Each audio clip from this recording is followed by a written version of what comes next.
Hello everyone, welcome to exam quest.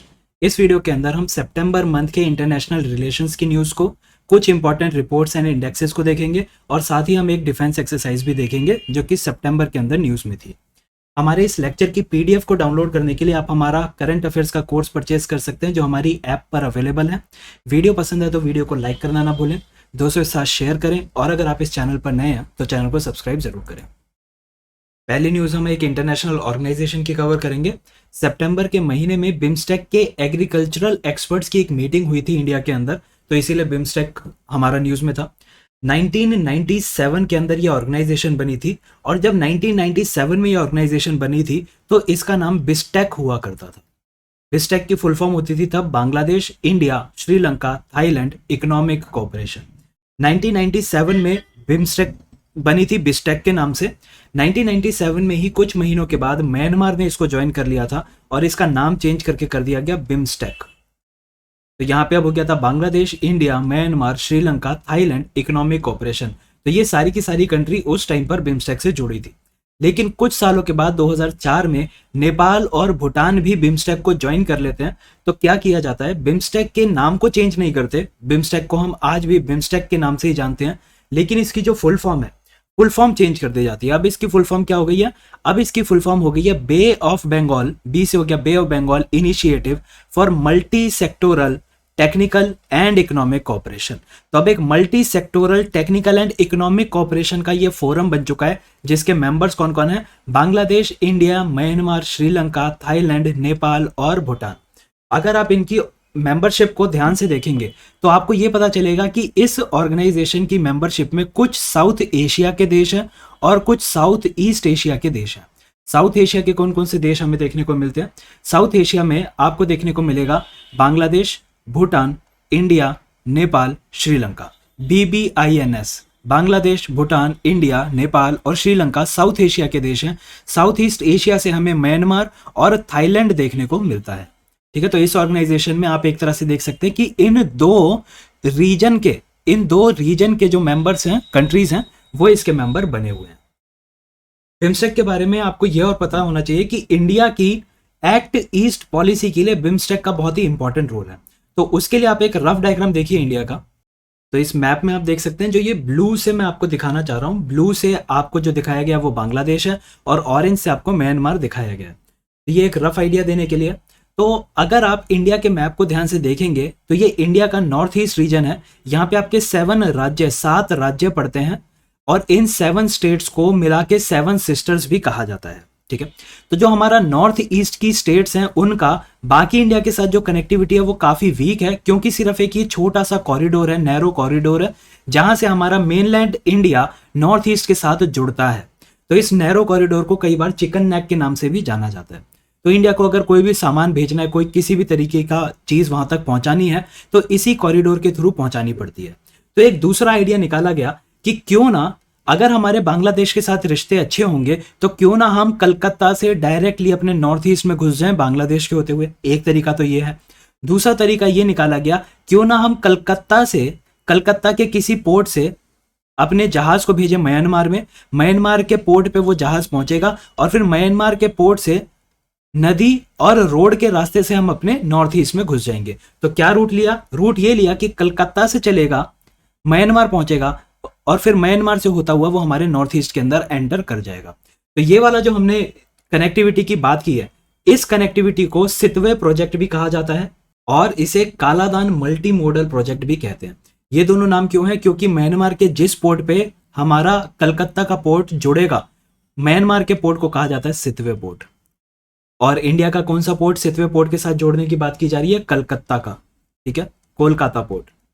तो कोलकाता को हम सितवे से जोड़ने की बात कह रहे हैं, इसीलिए इसको सितवे प्रोजेक्ट के नाम से भी आप कई बार पढ़ेंगे।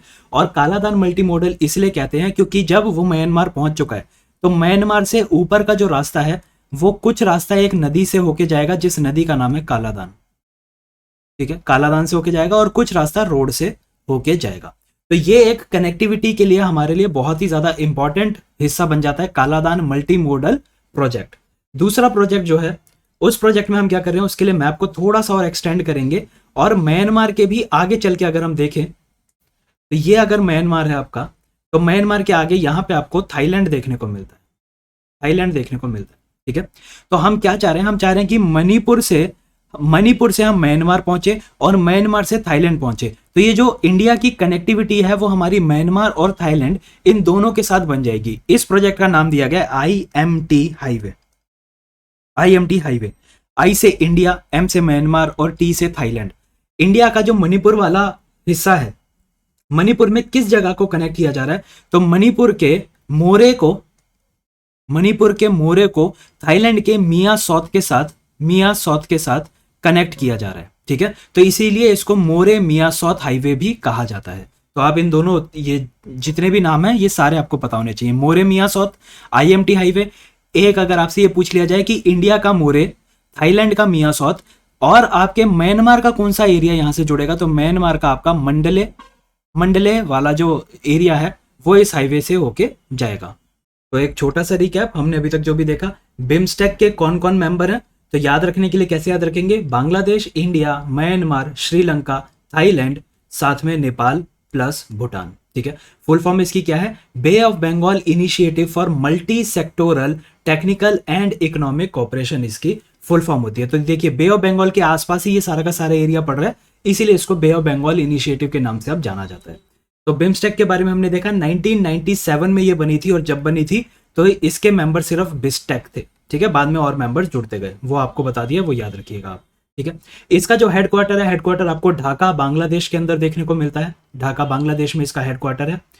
और दो हमने कनेक्टिविटी प्रोजेक्ट देखे, एक प्रोजेक्ट का नाम है आपका कालादान मल्टी मोडल प्रोजेक्ट, और दूसरा हमने देखा IMT हाईवे या फिर मोरे मिया सौत हाईवे। तो ये हमारा बिम्स्टेक से रिलेटेड चीज है जो आपको पता होनी चाहिए थी। अच्छा, एक चीज और, बिम्स्टेक के अंदर जो देश जुड़े हुए हैं ये 14 प्रायोरिटी एरियाज के ऊपर कोऑपरेट करने के लिए राजी हुए हैं। और ये जो 14 प्रायोरिटी एरियाज हैं, एक दो बारी बस इसको जो हमारे नोट्स हैं उसमें से रीड कर लेना, पूरा रट्टा लगाने की जरूरत नहीं है, बस रीड कर लीजिए ताकि दिमाग में थोड़ा सा आइडिया हो कि किन किन चीजों के ऊपर हम कोऑपरेट करते हैं। अगली न्यूज के लिए ये आपको वर्ल्ड मैप समझना होगा। वर्ल्ड मैप में जो ये वाला हिस्सा आप देख रहे हैं, यहाँ पे आपको पैसिफिक ओशन देखने को मिलता है, और यही पैसिफिक ओशन इस तरफ भी आपको देखने को मिलता है। ये वाला हिस्सा आपका इंडियन ओशन के अंदर लाई करता है। तो पैसिफिक ओशन और इंडियन ओशन वाला जो ये रीजन है, इस रीजन को अगर हम कंबाइन करके देखें तो इस रीजन को कह दिया जाता है Indo Pacific region. Indo Pacific region आज की डेट में इंटरनेशनल रिलेशंस के अंदर बहुत ही ज्यादा सिग्निफिकेंट हो चुका है, बहुत ही ज्यादा इंपॉर्टेंट हो चुका है। इसके पीछे कारण यह है कि इंडो पैसिफिक रीजन को आप एक तरह से ग्रोथ का हब कह सकते हैं। यहां पे आपको चाइना ग्रो करता हुआ दिखाई देगा, इंडिया ग्रो कर रहा है, बांग्लादेश तेजी से ग्रो कर रहा है, आपके साउथ ईस्ट एशिया के जो देश हैं वो भी काफी तेजी से ग्रो कर रहे हैं, आपका जापान हो गया, साउथ कोरिया हो गया। तो ये जो सारे के सारे देश हैं आप इसको ग्रोथ का हब मान सकते हैं। साथ ही साथ जितना भी सामान है, देखिए पॉपुलेशन इंडिया की बहुत आई, चाइना की बहुत आई, तो जितने भी वेस्टर्न देश हैं, चाहे वो आपका वेस्ट यूरोप हो या फिर आपका US हो, ये अपने सामान को यहाँ पे पहुंचाना चाहते हैं। तो अब इसमें दिक्कत क्या आती है, दिक्कत ये आती है कि जो चाइना है, चाइना इंडो पैसिफिक रीजन के अंदर बहुत ही एग्रेशन के साथ अपने आप को एक्सपैंड कर रहा है। तो लोगों को ये डर लगता है कि कहीं चाइना इतना ज्यादा एक्सपैंड करके हमारी फ्रीडम ऑफ मूवमेंट का न रोक दे, यानी कि जो भी सामान इंडो पैसिफिक से आ रहा है कहीं उस सामान को रोकने ना लगे चाइना।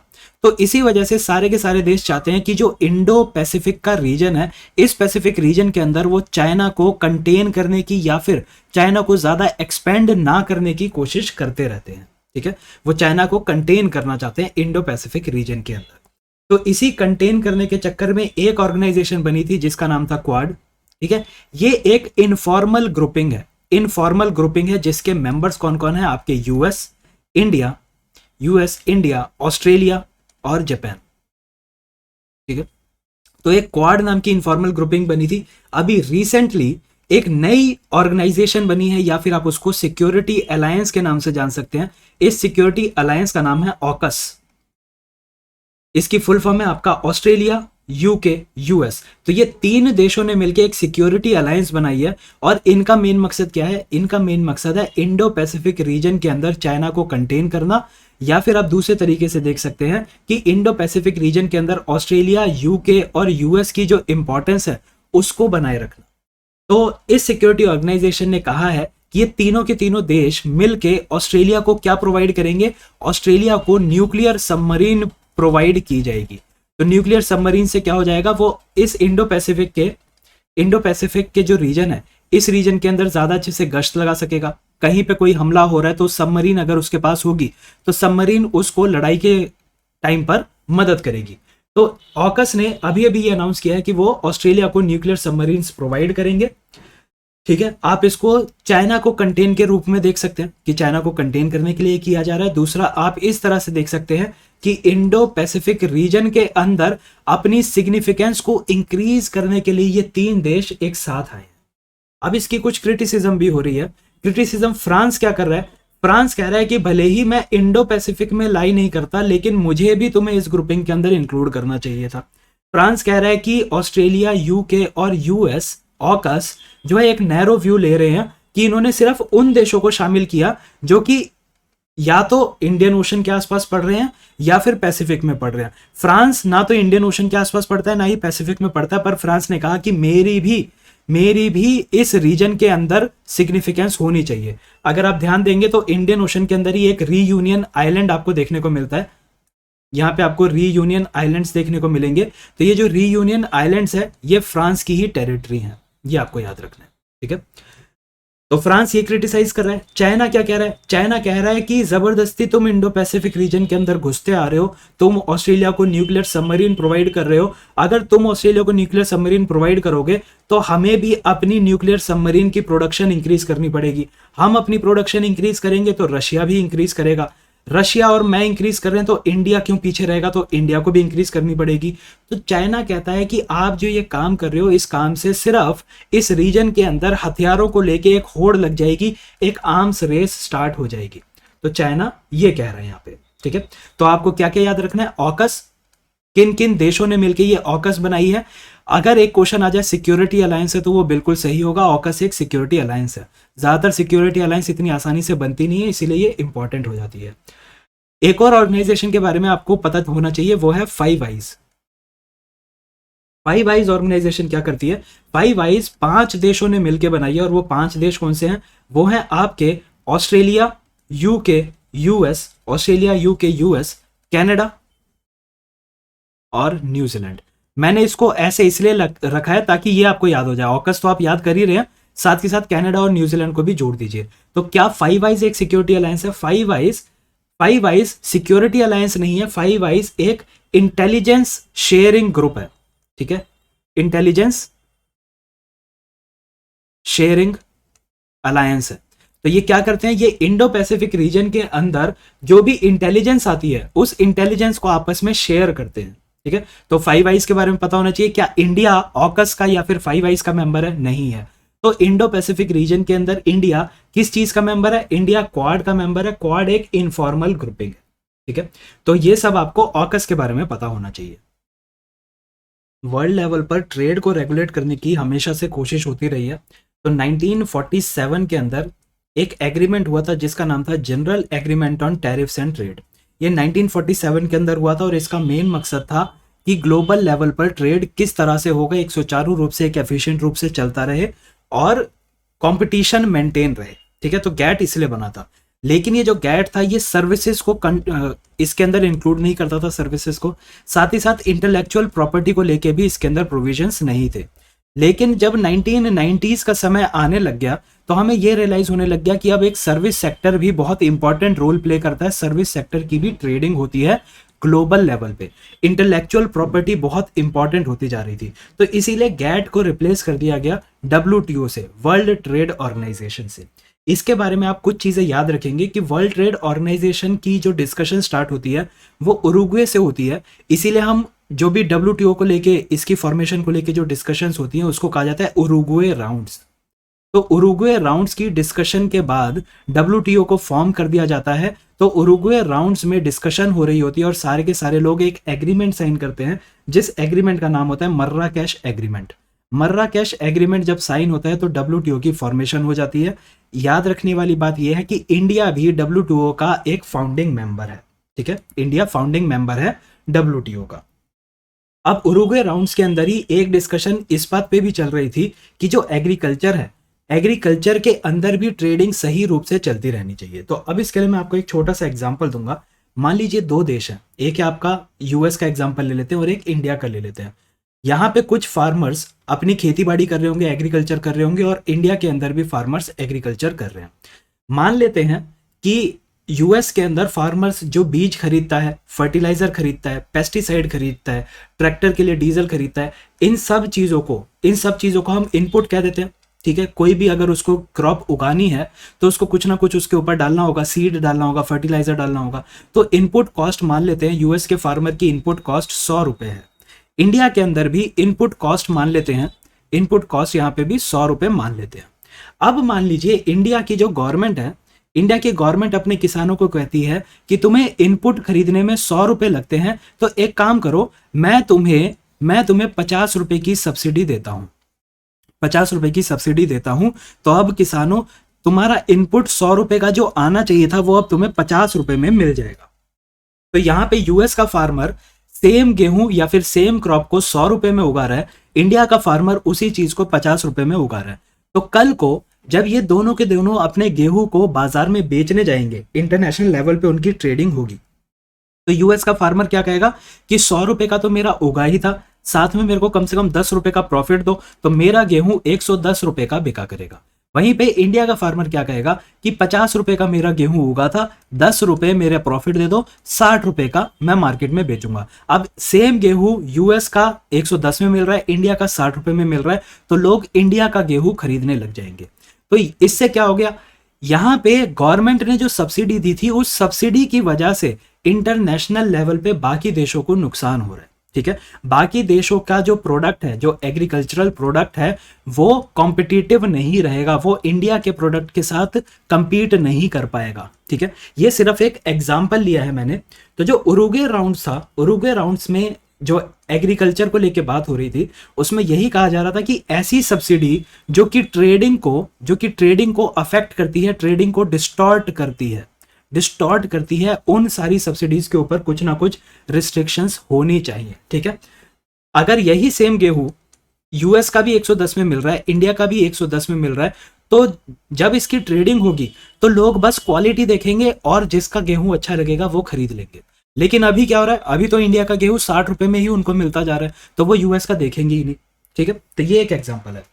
तो इस तरह की बातें उरुग्वे राउंड्स में चल रही थी। तो उरुग्वे राउंड्स के बाद एक एग्रीमेंट होता है, ये उरुग्वे राउंड्स में जो एग्रीमेंट हो रहा है ये डब्ल्यूटीओ के अंदर ही आता है, ये आपको याद रखना है। तो जो उरुग्वे राउंड्स के बाद एग्रीकल्चर को लेके एग्रीमेंट होता है, उसको कहा जाता है agreement on agriculture. Agreement on agriculture किया जाता है उरुग्वे राउंड्स के बाद। किसके अंडर आता है, ये डब्ल्यूटीओ के अंडर आता है। एक और चीज याद रखेंगे, डब्ल्यूटीओ यूएन की बॉडी नहीं है। ठीक है, ये यूएन की बॉडी नहीं है। तो एग्रीमेंट ऑन एग्रीकल्चर की बात करें तो एग्रीमेंट ऑन एग्रीकल्चर क्या करता है, ये सब्सिडीज को दो पार्ट में डिवाइड कर देता है कि सरकारें जितनी भी सब्सिडीज देती हैं, या तो वो सब्सिडी ट्रेड को डिस्टॉर्ट करती होंगी या फिर वो ट्रेड को डिस्टॉर्ट नहीं करती होंगी। जो सब्सिडीज ट्रेड को डिस्टॉर्ट करती हैं उनको डाला गया है एम्बर बॉक्स के अंदर। एम्बर बॉक्स क्या है, आप इसको ऐसे समझ सकते हैं कि एक तरह की लिस्ट है। इस लिस्ट के अंदर जो भी सब्सिडीज के नाम लिखे हुए हैं, अगर उन सब्सिडीज में से कोई सब्सिडी कोई सरकार अपने फार्मर्स को दे रही है, तो ये कहा जाएगा कि ये सब्सिडी एम्बर बॉक्स के अंदर आती है, और ये जो सब्सिडी है ये ट्रेड को डिस्टॉर्ट करती है। जो नॉन ट्रेड डिस्टॉर्टिंग सब्सिडीज हैं उनके लिए दो लिस्ट बनाई गई हैं, जिनको दो बॉक्स के नाम से आप याद रख सकते हैं, green box and blue box. तो एग्रीमेंट ऑन एग्रीकल्चर कहता है कि ग्रीन बॉक्स के अंदर जो सब्सिडीज हैं इनके ऊपर कोई लिमिट नहीं है, जो भी सरकारें हैं वो कितनी भी ग्रीन बॉक्स की सब्सिडीज को दे सकती है, सेम विद ब्लू बॉक्स की सब्सिडीज। लेकिन जो एम्बर बॉक्स की सब्सिडीज है जो कि ट्रेड को डिस्टॉर्ट कर रही है, क्योंकि वो ट्रेड को डिस्टॉर्ट कर रही है इसीलिए उसके ऊपर लिमिट लगाई गई है। और लिमिट क्या लगाई गई है, लिमिट ये लगाई गई है कि अगर कोई डेवलप्ड देश है, कोई देश विकसित देश है, तो विकसित देश अपने 5% ऑफ एग्रीकल्चरल प्रोडक्शन, यानी कि उसके यहाँ पे जितना भी एग्रीकल्चर का प्रोडक्शन हो रहा है उसका 5% वो सब्सिडी के रूप में दे सकता है। और जो डेवलपिंग देश है, डेवलपिंग देश क्या करेगा, डेवलपिंग देश अपने देश में जितना भी एग्रीकल्चर प्रोडक्शन हो रहा है उस एग्रीकल्चरल प्रोडक्शन का 10% सब्सिडी के रूप में दे सकता है। तो ये लिमिट लगाई गई है, यानी कि इंडिया जो कि एक डेवलपिंग देश में आता है, अगर वो अपने किसानों को 10% से ज्यादा सब्सिडी दे रहा है तो इंडिया को वो अलाउड नहीं है अंडर एग्रीमेंट ऑन एग्रीकल्चर। तो ये एग्रीमेंट ऑन एग्रीकल्चर हो रखा था, लेकिन इंडिया के यहाँ पे एक प्रोग्राम चलता है जिस प्रोग्राम का नाम है MSP, minimum support price. Minimum support price के अंदर हम किसानों को क्या कहते हैं कि तुम्हारा प्रोड्यूस कितने का भी बना हो, तुम्हारे प्रोड्यूस की मार्केट में जो भी वैल्यू हो, तुम्हें एक मिनिमम पैसा हम जरूर देंगे। ऐसा क्यों करते हैं? क्योंकि इंडिया के अंदर बहुत ज्यादा फार्मर, स्मॉल और मार्जिनल फार्मर्स हैं, और उनको हम एक एश्योरिटी दे देते हैं कि तुम जो उगा रहे हो वो एक मिनिमम पैसा जरूर आपको पहुंचा देगा, ठीक है, कि आप इतने अमाउंट तो कमा ही लोगे, एक तरह से ये गारंटी मिल जाती है। तो ये जो एमएसपी है ये लिवलीहुड के लिए बहुत ज्यादा जरूरी है इंडिया के अंदर, क्योंकि इंडिया के अंदर बहुत ही गरीब फार्मर्स हैं।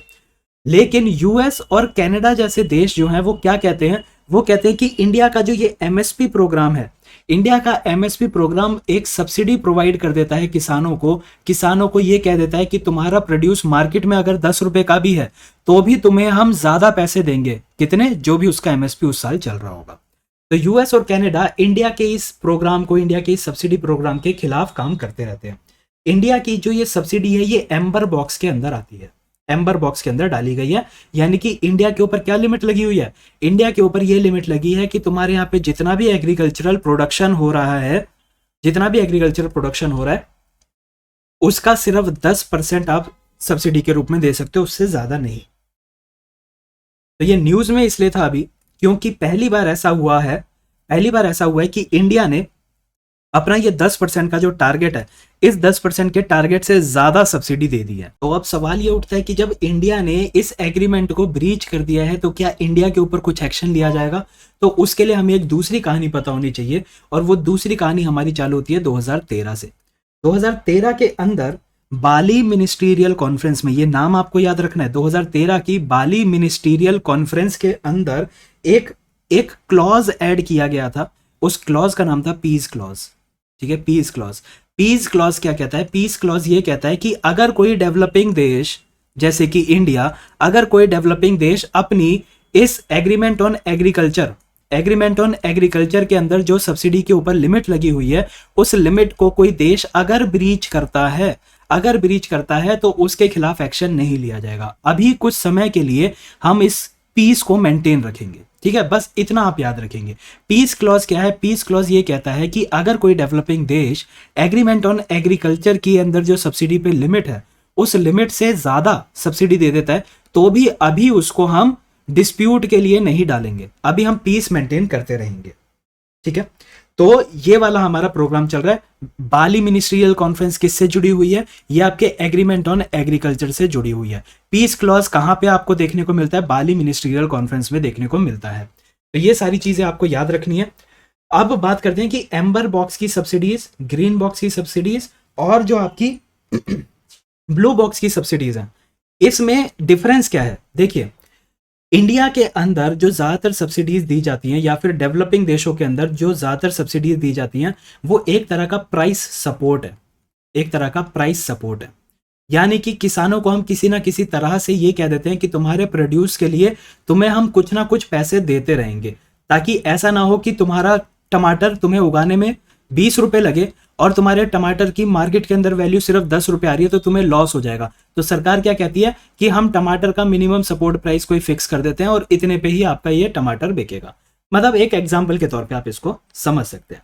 तो डेवलपिंग देशों के अंदर क्या होता है? डेवलपिंग देशों में ज्यादातर ये प्राइस सपोर्ट के फॉर्म में दिया जाता है, और प्राइस सपोर्ट आपके एम्बर बॉक्स का हिस्सा बनती है। लेकिन अगर हम बात करें डेवलप्ड देशों की बात करें, तो ज्यादातर डेवलप्ड देशों की जो सब्सिडी होती है उसको ग्रीन बॉक्स के अंदर रखा गया है। और मैंने क्या बताया था कि एम्बर बॉक्स के अंदर जो सब्सिडीज हैं उनके ऊपर लिमिट है 5% की या फिर 10% की। ग्रीन बॉक्स के ऊपर कोई भी लिमिट नहीं है, ग्रीन बॉक्स पे कोई लिमिट नहीं लगा रखी। डेवलप देश अपनी ज्यादातर सब्सिडीज को ग्रीन बॉक्स के अंदर रखवाते हैं और वो ढेर सारी सब्सिडीज देते जाते हैं। इसके साथ साथ अगर सोशल एस्पेक्ट भी देखा जाए तो डेवलप्ड देशों के अंदर जो सब्सिडी प्रोवाइड की जाती है वो सब्सिडी कॉरपोरेट्स को प्रोवाइड की जाती है, बड़े बड़े बिजनेसमैन को प्रोवाइड की जाती है। जबकि इंडिया जैसे डेवलपिंग देशों में जो सब्सिडी प्रोवाइड की जाती है वो जरूरतमंद किसानों को प्रोवाइड की जाती है, जैसे कि स्मॉल एंड मार्जिनल फार्मर्स को। तो स्मॉल एंड मार्जिनल फार्मर्स होते हैं, उन्हें ये सब्सिडी ज्यादा मिलती है। तो आप खुद देख सकते हैं कि इंडिया के अंदर इस सब्सिडी की ज्यादा जरूरत है, क्योंकि इंडिया के यहाँ पे लोगों की जो लिवलीहुड है वो इस सब्सिडी पर डायरेक्टली डिपेंडेड है।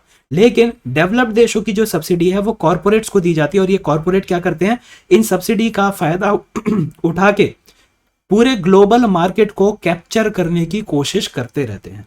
तो ये हमारी पूरी की पूरी न्यूज थी, ये आपको इसके बारे में पता होना चाहिए, ठीक है। WTO के बारे में एक चीज और इसी न्यूज से जुड़ी हुई चीज है, वो है आपका ग्रुप G33 ग्रुप। ये G33 नाम में भले ही 33 आता है, लेकिन इसके 47 मेंबर्स हैं।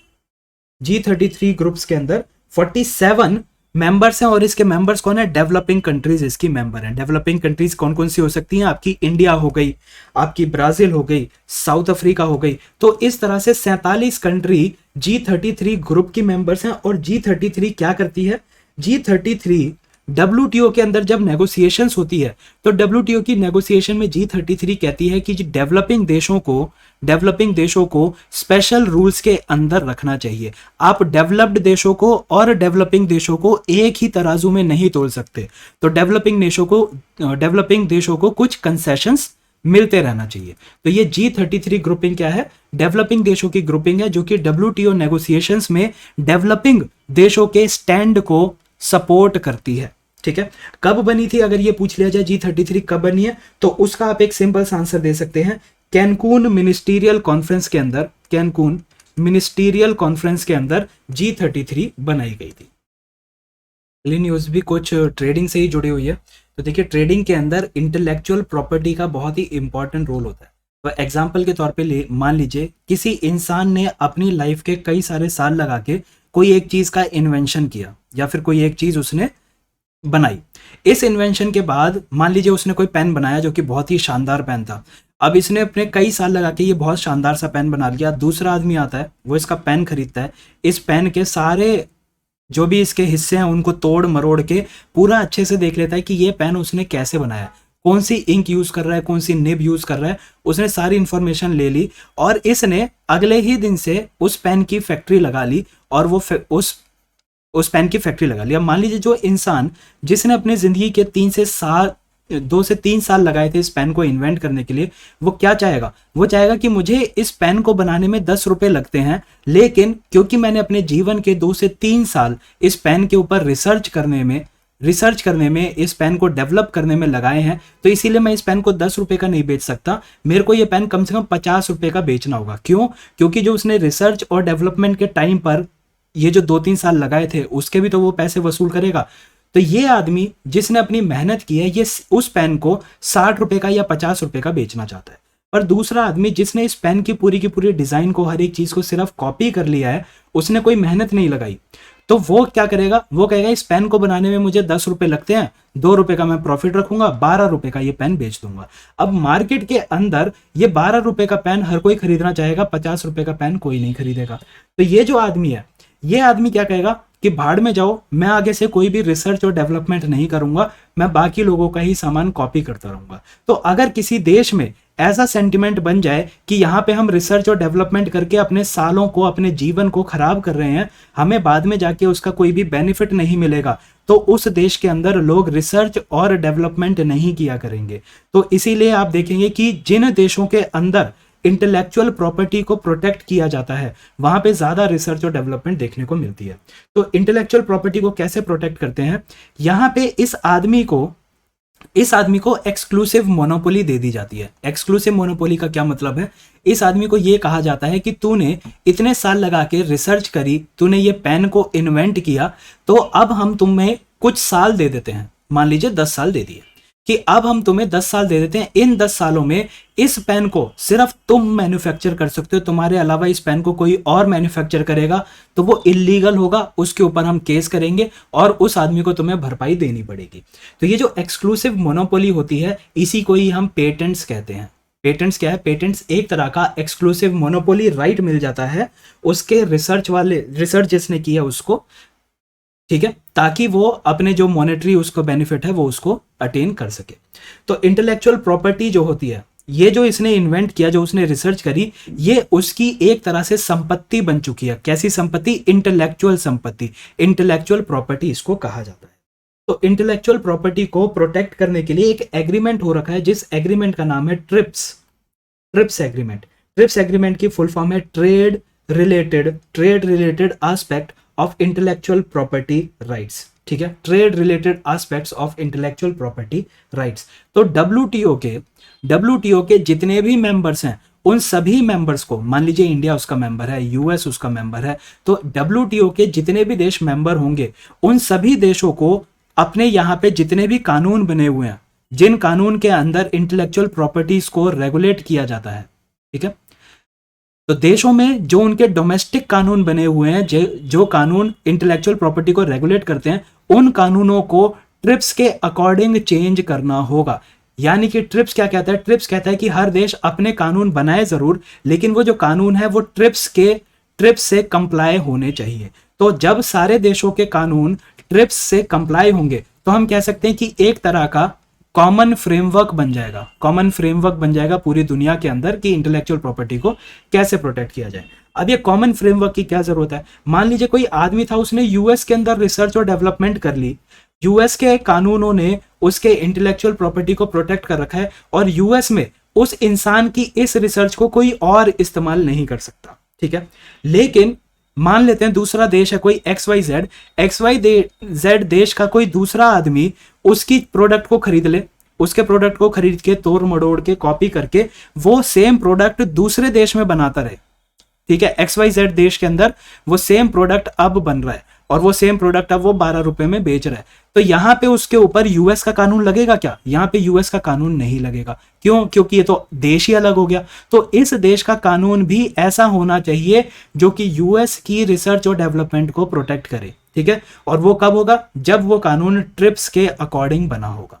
तो इसीलिए जो ट्रिप्स है वो क्या करता है? एक कॉमन फ्रेमवर्क बनवाना चाहता है पूरी दुनिया के अंदर, ताकि इंटेलेक्चुअल प्रॉपर्टी को प्रोटेक्ट किया जा सके, ठीक है। अभी न्यूज में क्यों था? न्यूज में इसलिए था क्योंकि कोविड वैक्सीन को लेके, कोविड-19 की जो वैक्सीन बनी है उसको लेके इंडिया, साउथ अफ्रीका और इंडोनेशिया जैसे जो देश हैं, वो डब्ल्यूटीओ से कह रहे हैं कि आप जो ट्रिप्स एग्रीमेंट के अंदर कोविड-19 वैक्सीनेशंस को कुछ वेवर मिलना चाहिए, कुछ छूट मिलनी चाहिए, ताकि ज्यादा से ज्यादा लोगों को अफोर्डेबल प्राइस पे वैक्सीन लगाई जा सके। एक और फैक्ट आप याद रखेंगे, इंडिया के अंदर 1970 में एक एक्ट बना था जिसका नाम था पेटेंट एक्ट। इस पेटेंट एक्ट को 2005 के अंदर अमेंड किया गया। क्यों अमेंड किया? ताकि इंडिया का जो पेटेंट्स एक्ट है, इंडिया का पेटेंट्स एक्ट ट्रिप्स से कंप्लाई करता हो। तो ट्रिप्स के अंदर जो बातें कही गई हैं उन्हीं के अनुसार ये एक्ट बनाया हो। तो ये 2005 के अंदर हमने अपने पेटेंट्स एक्ट को अमेंड किया था। 2010 के अंदर हमने अपने कॉपीराइट एक्ट को अमेंड किया था ताकि वो ट्रिप्स से कंप्लाई करता रहे। तो ये हमारी ट्रिप्स से जुड़ी हुई न्यूज है। नेक्स्ट हमें दो इंडेक्स देखने हैं। एक इंडेक्स है आपका ग्लोबल इनोवेशन इंडेक्स और दूसरा है स्टेट फूड सिक्योरिटी इंडेक्स। तो ग्लोबल इनोवेशन इंडेक्स की बात की जाए तो ये हर साल पब्लिश किया जाता है। कौन पब्लिश करता है? इसको पब्लिश करती है कॉर्नेल यूनिवर्सिटी। कॉर्नेल यूनिवर्सिटी के साथ मिले होते हैं इनसीड बिजनेस स्कूल और आपका वर्ल्ड इंटेलेक्चुअल प्रॉपर्टी ऑर्गेनाइजेशन। तो ये तीनों मिलकर हर साल इस इंडेक्स को पब्लिश करते हैं, ठीक है। इस इंडेक्स के अंदर हम ये बताते हैं कि इनोवेशन के अंदर देश कैसा काम कर रहे हैं। तो एक अच्छी न्यूज इंडिया के लिए ये देखने को मिली है कि इंडिया 2015 के अंदर 81 रैंक पर आता था। इंडिया 2015 के अंदर 81st रैंक पर आता था, लेकिन अब इंडिया की रैंक जो है वो काफी इंप्रूव कर गई है और 2021 में इंडिया 46 पर आता है। अगर हम पिछले साल से कंपेयर करें यानी 2020 से कंपेयर करें, 2020 में इंडिया 48 रैंक पर था। तो अगर आपसे पूछा जाए कि इंडिया इनोवेशन के मामले में कंसिस्टेंटली इंप्रूव कर रहा है सिंस 2015, तो ये बिल्कुल सही स्टेटमेंट होगी। ये आपको याद रखना है। एक और फैक्ट आप लिख सकते हैं अपने मेंस के अंदर, जिसको लिख सकते हैं वो ये है कि जो आपकी लोअर मिडल इनकम कंट्रीज हैं, लोअर मिडल इनकम कंट्रीज हैं, उन कंट्रीज के अंदर इंडिया सेकंड रैंक पर आता है, सेकंड रैंक पर आता है। टॉप किसने किया है ग्लोबल इनोवेशन इंडेक्स में? ये टॉप करने वाले ज्यादातर यूपीएससी पूछता नहीं है, पर फिर भी आपको पता होना चाहिए कि ग्लोबल इनोवेशन इंडेक्स के अंदर स्विट्जरलैंड, स्वीडन, यूएस और यूके, ये टॉप पर चल रहे हैं 4 देश, ठीक है। स्टेट फूड सिक्योरिटी इंडेक्स की अगर बात की जाए तो इसको कौन रिलीज करता है? इसको रिलीज करता है food safety and standards authority of India, फसाई।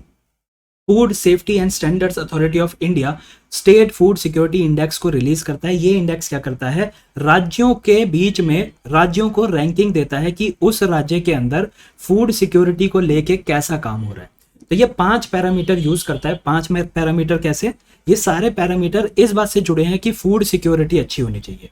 पहला तो ये कि ह्यूमन रिसोर्स, उस राज्य के अंदर कैसे लोग हैं जो कि फूड सिक्योरिटी से जुड़े हुए हैं, ठीक है। तो फूड सिक्योरिटी से जुड़े हुए ह्यूमन रिसोर्स को देखा जाता है। फिर देखा जाता है फूड की टेस्टिंग करने का इंफ्रास्ट्रक्चर है या नहीं है। अगर तुम खाने को टेस्ट ही नहीं कर पा रहे तो पता कैसे चलेगा कि वो सिक्योर था, सेफ था या नहीं था। फिर आता है आपका ट्रेनिंग और कैपेसिटी बिल्डिंग। जो भी आपका ह्यूमन रिसोर्स है उसको ट्रेनिंग मिलनी चाहिए, उसकी कैपेसिटी बिल्ड होनी चाहिए।